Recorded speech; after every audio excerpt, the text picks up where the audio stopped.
guys, welcome back to my channel.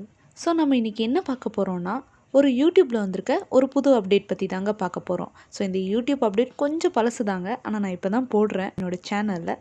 So நீங்கள் இதை கண்டிப்பாக பாருங்கள். ஸோ இது வந்து என்னென்னா ட்ரான்ஸ்லேட் பண்ணுறது, அதாவது நம்ம என்ன கமெண்ட்ஸ் வந்திருந்தாலும் நம்மளுக்கு வந்து அதை ட்ரான்ஸ்லேட் பண்ணி கொடுக்குறது தான் நம்ம பார்க்க போகிறோம். யூடியூப்னாலே நம்ம மோஸ்ட்லி நம்ம வீடியோஸ் பார்க்குறதோட கமெண்ட்ஸ் அதிகமாக பார்ப்பாங்க. ஸோ பார்த்திங்கன்னா ஒரு வீடியோவில் கமெண்ட்ஸ் வந்துட்டு டிஃப்ரெண்ட் லாங்குவேஜில் நிறைய பேர் போடுவாங்க. சம்டைம்ஸ் சில பேர் தமிழில் போடுவாங்க, சில பேர் ஹிந்தியில் போடுவாங்க, சில பேர் சைனீஸில் போடுவாங்க, சில பேர் கொரியனில் போடுவாங்க. ஸோ இந்த மாதிரி டிஃப்ரெண்ட் லாங்குவேஜஸில் கமெண்ட் பண்ணுவாங்க. ஸோ அந்த மாதிரி லாங்குவேஜஸ் கமெண்ட் பண்ணுறப்ப நம்மளுக்கு வந்துட்டு அது எழுதியிருக்காங்கன்னு நம்மளுக்கு தெரியாது இல்லைங்களா? ஸோ அது ஈஸி பண்ணுறதுக்காக நம்ம யூடியூப் வந்து ட்ரான்ஸ்லேட் அப்படின்னு சொல்லிட்டு ஒரு ஆப்ஷன் கொடுத்துருக்காங்க. ஆனால் இப்போதைக்கு பார்த்திங்கன்னா இங்கிலீஷில் மட்டும்தான் நம்மளால் அதை ட்ரான்ஸ்லேட் பண்ண முடியும். வேறு எந்த லாங்குவேஜ்லேயும் அது கிடையாது. மேபி ஃப்யூச்சரில் யூடியூப் அது கொண்டு வருவாங்கன்னு நினைக்கிறேன். ஸோ வாங்க பார்க்கலாம். ஸோ நான் இதை ஒரு வீடியோ எடுத்திருக்கேன், அதில் கமெண்ட்ஸ்க்கு போகிறோம்.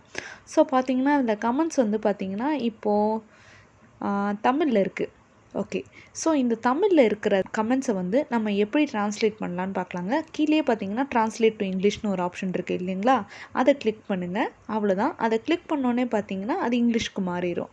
ஸோ நான் சொன்ன யூடியூப்பில் வந்திருக்க அப்டேட் இதாங்க. ஸோ இந்த வீடியோ உங்களுக்கு பிடிச்சிருந்துச்சுன்னா என் சேனலை லைக் பண்ணுங்கள், கமெண்ட் பண்ணுங்கள், மறக்காமல் சப்ஸ்கிரைப் பண்ணுங்கள்.